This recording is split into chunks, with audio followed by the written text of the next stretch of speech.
Friends, thank you for being here today. What if I told you that the greatest threat to American national security right now isn't a missile silo in a foreign land, but a hole in the ground in Saskatchewan? And ask yourself this: can a politician's signature on a tariff document override the laws of nature and geology? These questions might sound dramatic, perhaps even hyperbolic, but as we gather here to discuss the state of our nation's economy and our food supply, they are the most critical questions we face. We are living through a moment of profound confusion, where the noise of political theater is drowning out the quiet, desperate signals coming from the American heartland. You have likely seen the headlines. You have seen the breaking news alerts flashing red across your television screens. They tell a story of trade wars, of aggressive posturing, and of a new battlefront opening up between the United States and our closest neighbor, Canada. The narrative being sold to you and to voters across this country is one of strength.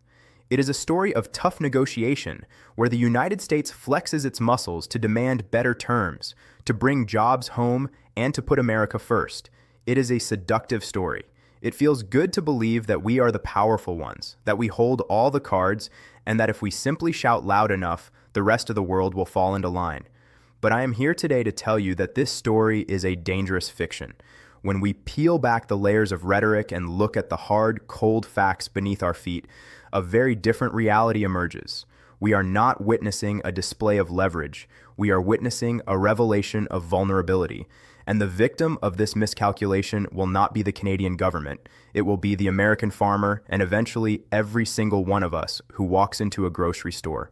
If you believe it is important to uncover these hidden economic truths and support independent analysis, please take a moment to like this video and subscribe to the channel right now. Your support is what allows us to keep digging deeper into the stories that matter most. We need to begin by stripping away the political theater to reveal the hard truth sitting right beneath the surface, the clash between the illusion of strength and the reality of geology. To understand what is happening, we have to look past the podiums. We have to stop analyzing the tweets and the press conferences and start looking at the dirt, specifically the soil that grows the corn, the wheat, and the soybeans that feed this country and a large portion of the world. The current administration, led by President Trump, has launched a new offensive. The target is Canadian potash. For those who might not follow the commodities markets closely, this might seem like a minor administrative detail. But let me assure you, this is the main event. The president has threatened severe tariffs on this import, claiming that we need to bolster domestic production, that we need to be self-sufficient, and that we cannot rely on foreign nations for our essential resources. On the surface, this sounds like standard political playbook material. But there is a jarring disconnect here. Just days before these threats were issued, the atmosphere was entirely different. We saw images of President Trump and Canadian Prime Minister Mark Carney at the World Cup draw in Washington. They were smiling, they were dancing. The mood was jovial, suggesting a relationship of mutual respect and cooperation. It was the kind of diplomatic theater that puts markets at ease. And then the pivot. The smiles vanished, replaced by threats of economic warfare. It is a whiplash-inducing change that ignores recent history. Only months ago, this same administration exempted Canadian potash from duties, recognizing implicitly that we simply cannot do without it. So why the change? Why pick a fight now? The answer lies in a fundamental misunderstanding of power. There is a belief in Washington, a hubris really, that political will can bend reality. They believe that if you tax something, you can force the market to create it domestically. They believe that trade is a zero-sum game. For America to win, Canada must lose. But this worldview is crashing headfirst into a wall that no amount of legislation can move, the wall of geological reality. You cannot legislate a mineral deposit into existence. You cannot tweet a mine into production. The United States government is acting as if it is negotiating a real estate deal where you can walk away if the price isn't right. But in this case, there is nowhere to walk to. We are picking a fight with the landlord of our own food supply, and we have nowhere else to live. To truly grasp the stakes here, we have to step away from the politics for a moment and talk about the science, specifically the lifeblood of modern agriculture known as potash. Now let's take a step back and talk about what potash actually is. I know at our age we've heard about all sorts of crises, oil crises, housing crises, dot-com bubbles. But potash, it sounds unglamorous. It sounds technical. It's certainly not something that comes up at the dinner table often, but perhaps it should. Potash is not a luxury item. It is not a flat screen television that you can decide not to buy this year because inflation is up. It is not a piece of software or a new car. You can survive without a new car. You can survive without a smartphone. You cannot survive without food. Potash is potassium. Along with nitrogen and phosphorus, it is one of the 3 critical nutrients required for plant growth. It is a biological necessity. It strengthens the roots of plants, helps them retain water, and protects them from disease. Without potash, crop yields don't just dip slightly, they collapse. A cornfield deprived of potassium is a field of stunted, yellowing stalks that produce no grain. In the modern world, where we have to feed hundreds of millions of people, potash is the lifeblood of agriculture.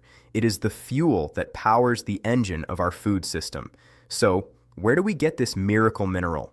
This is where the math becomes terrifyingly simple and terrifyingly inescapable. The United States is a land of great abundance. We have oil, we have natural gas, we have vast tracts of fertile land, but we do not have enough potash.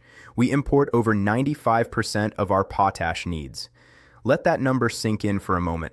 95%. We are almost entirely dependent on foreign sources for the nutrient that allows us to grow our own food. And where does that 95% come from? It doesn't come from a scattershot of 50 different countries. We aren't buying it from a diverse marketplace where we can shop around for the best deal. No, 90% of those imports come from one single place, Canada. Specifically, they come from the province of Saskatchewan. Geologists often refer to Canada as the Saudi Arabia of potash. Just as Saudi Arabia sits on an ocean of oil, Saskatchewan sits on the largest, highest quality reserves of potash on the planet. This is a geological monopoly. It wasn't decided by a treaty or a war. It was decided millions of years ago by the formation of the Earth. This reality creates a unique vulnerability. If we were talking about steel or aluminum or lumber, we could argue that domestic production could be ramped up or that we could buy from Brazil or Europe or Asia. But with potash, the alternatives are bleak. The other major producers in the world are Russia, Belarus, and China. Look at that list again. Russia, Belarus, China. Are these the partners we want to rely on for our national food security? With the current geopolitical tensions, with wars raging and trade barriers rising, these are not viable alternatives. We cannot simply call up Moscow or Beijing and ask them to fill the gap if we start a trade war with Ottawa. They are strategic adversaries, not reliable partners. So we are left with Canada, our neighbor, our ally, and yet our administration has chosen to threaten this critical lifeline as if it were a nuisance. They are treating a strategic partner like a hostile competitor, seemingly unaware that Canada holds the keys to our pantry. Once we understand the biological necessity of this mineral, the economic fallout becomes clear, revealing how this trade war is effectively scoring an own goal against our own economy. When the president announced these potential tariffs, he likely envisioned a scenario where Canadian companies would panic.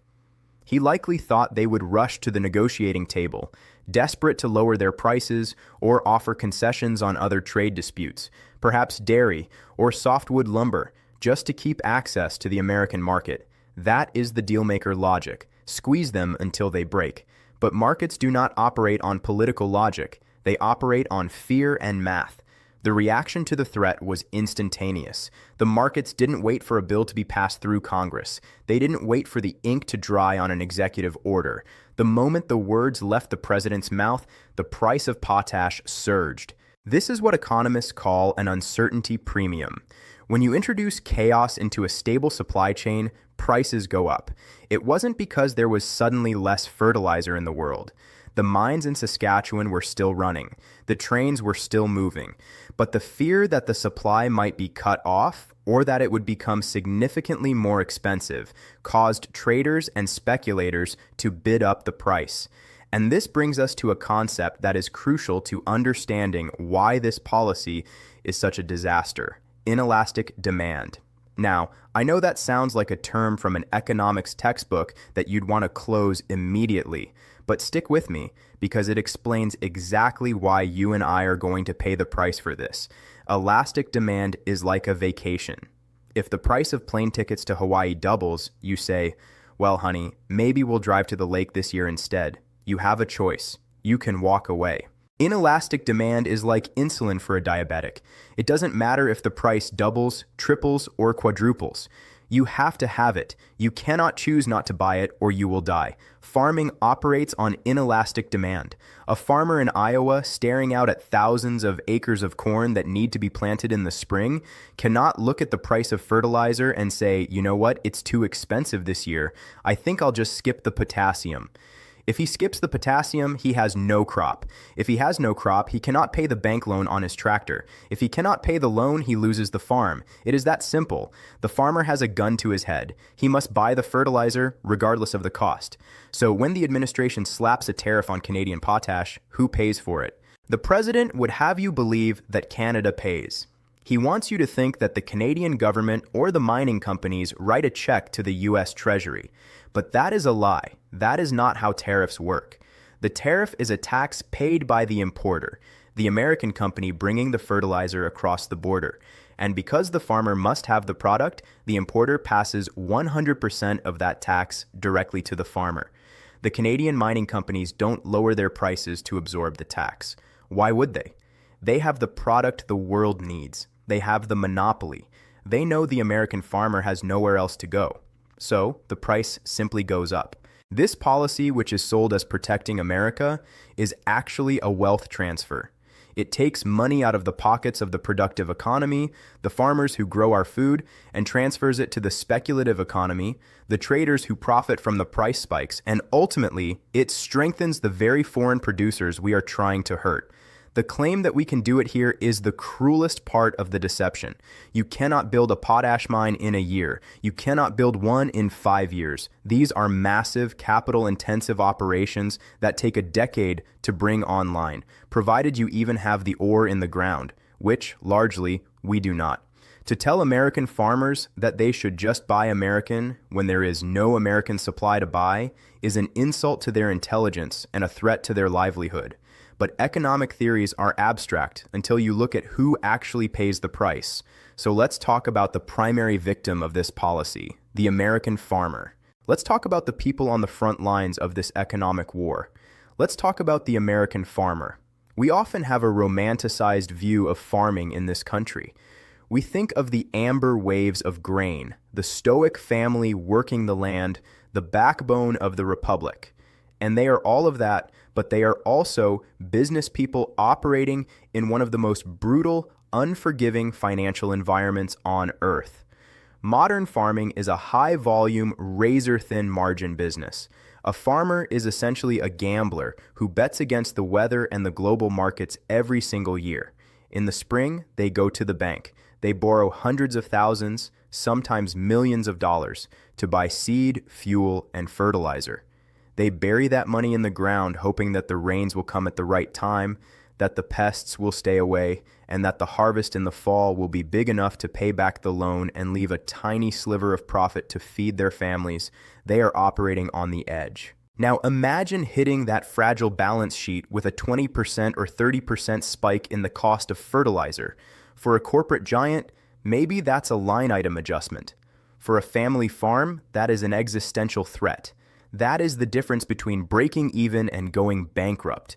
That is the difference between passing the farm down to the next generation or selling it off to a conglomerate or a developer. And here is the kicker. The farmer cannot pass that cost on.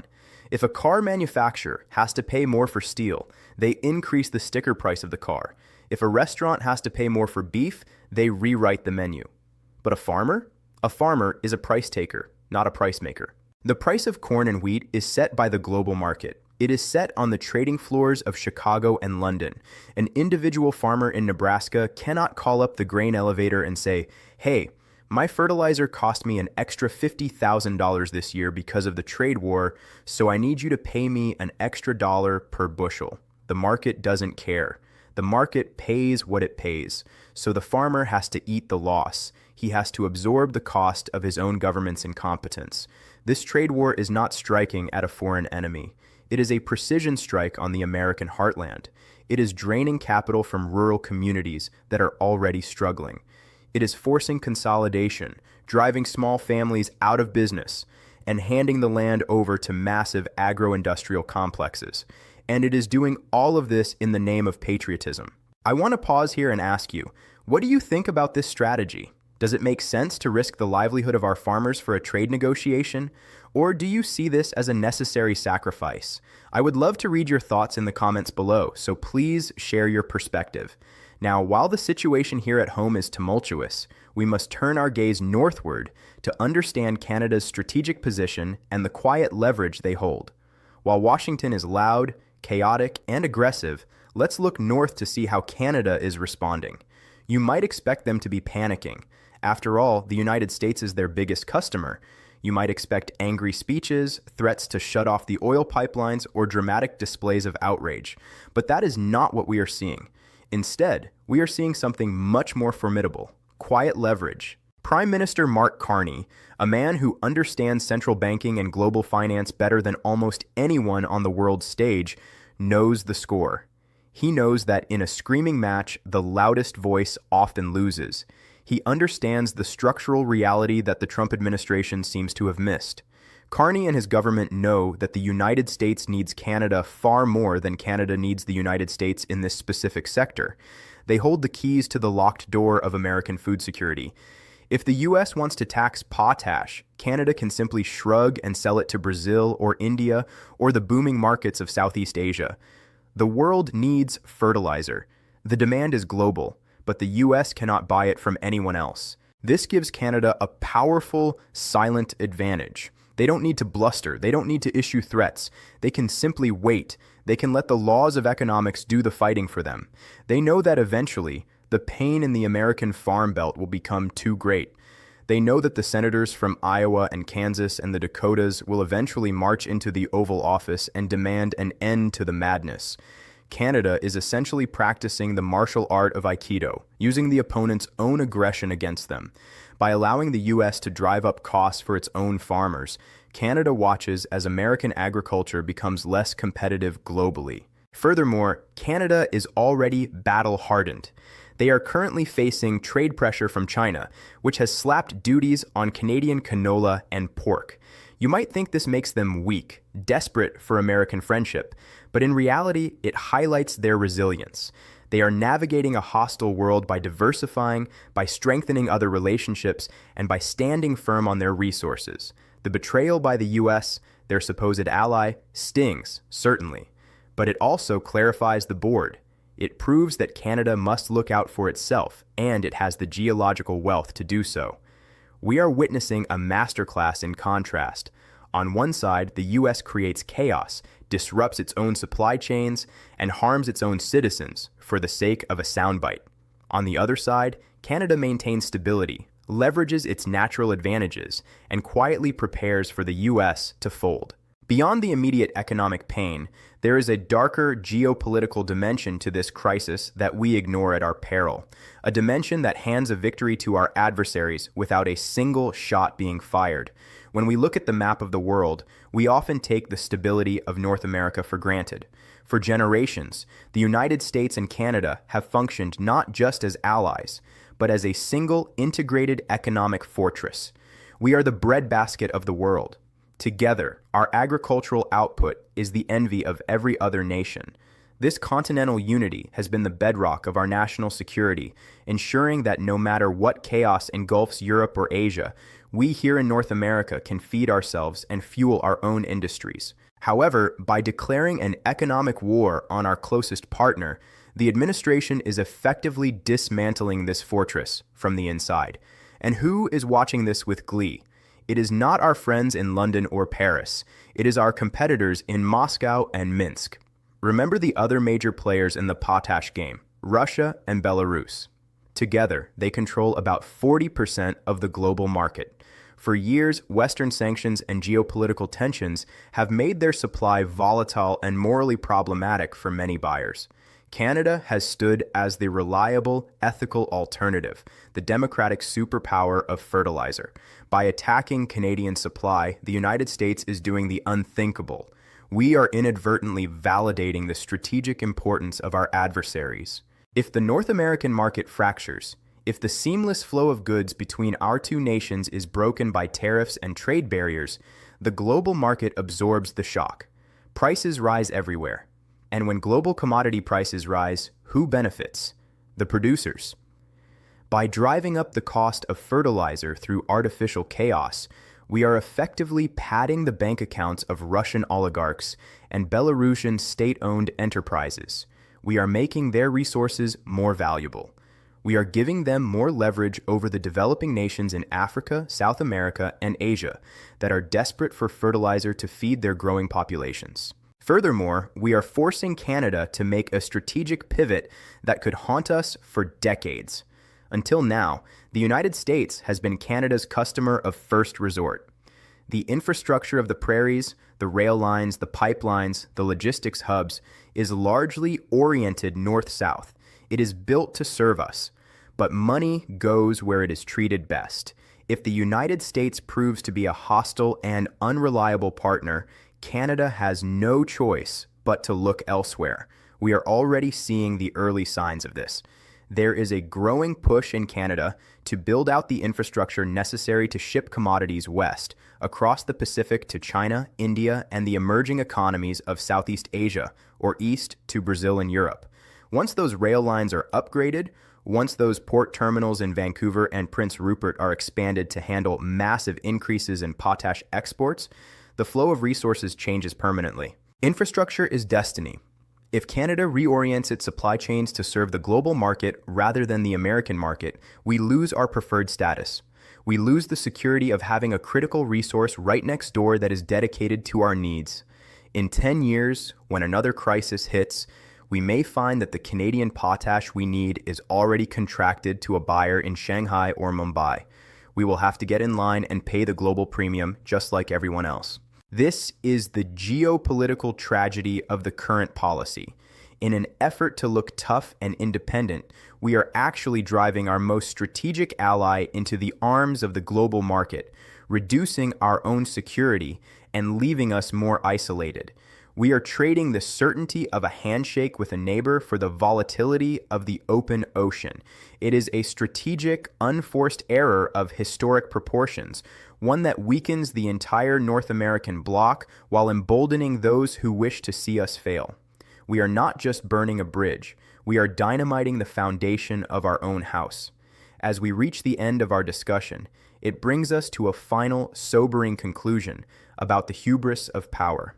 Friends, as we wrap up this discussion, I want to leave you with a thought about the nature of power in the 21st century. For decades, we have rested on the assumption of American exceptionalism. We believed that because we have the biggest military, the biggest economy, and the loudest cultural voice, we could dictate the terms of existence to the rest of the planet. We believed we could stand alone. But the potash crisis exposes the hubris of that belief. It serves as a harsh, unforgiving lesson in economic literacy. It teaches us that you cannot bully a supply chain you do not control. You cannot intimidate geology. We have treated trade as a battlefield, a zero-sum game where we must defeat our partners to feel strong. But in a deeply integrated North American economy, that kind of thinking is suicidal. When you blow up the bridge you are standing on, you don't just hurt the person on the other side. You send yourself plummeting into the abyss. The policy pursued by this administration was meant to show strength. It was meant to be a flex. But instead, it revealed a gaping vulnerability. It showed the world that the United States is critically dependent on foreign resources, and that our leadership lacks the basic understanding of how those supply chains work. Borders can stop people. We can build walls, we can man checkpoints, we can tighten visas, but borders cannot stop prices. When you break the mechanism of trade, the cost flows over the border like water. It flows into the futures markets, it flows into the farm accounts, and eventually, it flows into the price of the loaf of bread you buy at the supermarket. The invisible war I spoke of at the beginning is not being fought with soldiers. It is being fought with spreadsheets and commodities. And right now, we are losing. We are losing because we have forgotten that true strength comes from stability, from reliability, and from understanding the reality of our interdependence. As long as our leaders ignore the physical realities of the resources we rely on, as long as they prioritize headlines over headlines, the cost will continue to be paid by the everyday citizen. It will be paid by the farmer in Iowa who loses his legacy. It will be paid by the rural community that sees its main street wither. And it will be paid by you every time you sit down to dinner. We must demand better. We must demand a policy that respects reality, rather than one that tries to overrule it. Because geology doesn't care about politics, and hunger doesn't care about tariffs. Thank you.